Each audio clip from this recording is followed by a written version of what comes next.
Bagong minimum wage rate sa Region 1, epektibo na simula ngayong araw. Naritong live report ni Russell Simorio. Russell? Joan, inanunsyo ng DOLE na simula ngayong araw, June 6, ang effectivity ng bagong minimum wage rate ng mga manggagawa sa non-agriculture sector at agriculture sector dito sa Rehiyon 1. Epektibo ngayong araw ang bagong minimum wage rate na inaprobahan ng National Wages and Productivity Commission para sa mga manggagawa sa Rehiyon 1. Sakop ng wage hike ang mga pribadong manggagawa sa non-agriculture sector at agriculture sector. Isa sa mga makikinabang sa aumento sa sahod, ang security guard na si Alfredo. Kwento ni Alfredo, ang dati niyang daily minimum rate na 340 pesos, hirap umanong pagkasyahin, lalo na at nagpapaaral siya ng anak. Mahirap, gasolina pa lang magkano na? 80, sabi mo na. Pagkain mo, magkano? 60 yung ulam na, mahal na ang karni. Importanteng dagdagan talaga ang sahod. Hinati sa 2 hanggang 3 tranche ang wage hike ng mga manggagawa para hindi labis sa maapektuhan ng mga business sector. Mula sa 340 pesos, magiging 370 pesos simula ngayong araw ang sahod ng mga manggagawa sa non-agriculture sector na may mahigit 30 empleyado. Magiging 400 pesos ito pagpatak ng December 1. That is fair to everyone, both labor and sector, taking into consideration the different economic factors that has to be balanced by the board para hindi natin masyadong ma-affect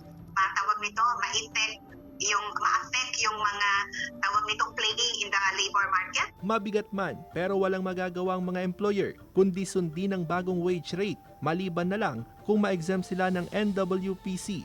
Will negatively impact yung operations ng mga maliliit kasi for one, hindi naman siya ganun kalakihan ang kapital ng mga maliliit na negosyo.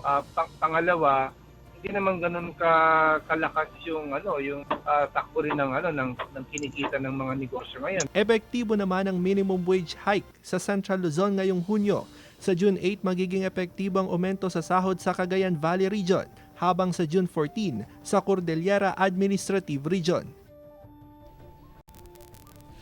Diyan nagpapasalamat naman ang maraming manggagawa dahil sa mahabang panahon ay napaboran din ang kanilang hiling na aumento sa sahod. At para naman sa mga manggagawa sa agriculture sector, ito yung sa plantation, effective today, aabot na sa 312 pesos ang arawang sahod ng mga manggagawa dyan at magiging 342 pesos ito pagsapit ng December 1, 2022, saka makukumpleto pagdating naman ng March 1, 2023 na magiging 372 pesos kada araw.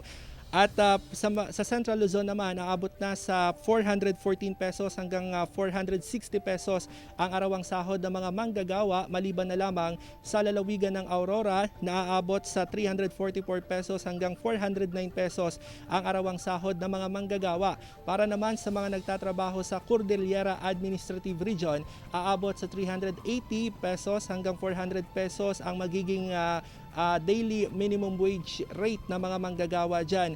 At sa probinsya naman o sa lalawigan naman ng Batanes, Cagayan, Isabela, lalawigan ng Nueva Vizcaya at ng Quirino, aabot naman sa 400 hanggang 420 pesos ang arawang sahod na mga manggagawa na ipatutupad within this June. At nauna nang sinabi ng samahan ng mga manggagawa na malaki yung magiging epekto nito sa mga maliliit na negosyante o sa mga maliliit na employer, kaya may mga possibility na may mga business na magko-close dahil nga hindi nila kakayanin na maibigay sa kanilang mga empleyado itong ipinatupad na wage hike.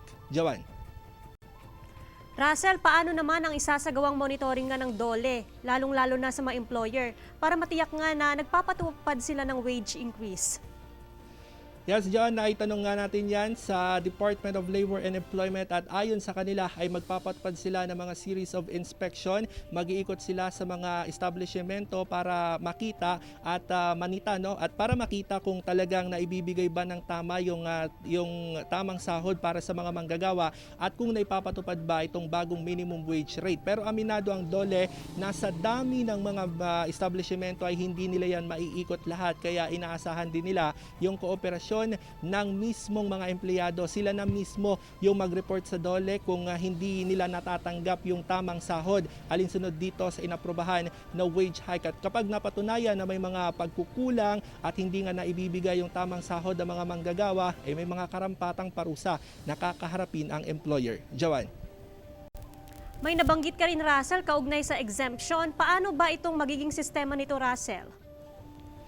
Yes, Joanne, minado nga rin ang DOLE na marami talaga mga maliliit na negosyante at mga employer ang maapektuhan nga nitong ipinatupad na minimum wage rate ng mga manggagawa, kaya may mga exemption naman silang mapagbibigyan. Halimbawa na lamang kung nag-apply for exemption ng isang business, dapat aabot ng 20% yung accumulated net loss na kanyang naitala dahil sa epekto ng pandemya. Yan yung mga magiging batayan kapag mag-approve sila ng exemption para dito sa minimum wage hike.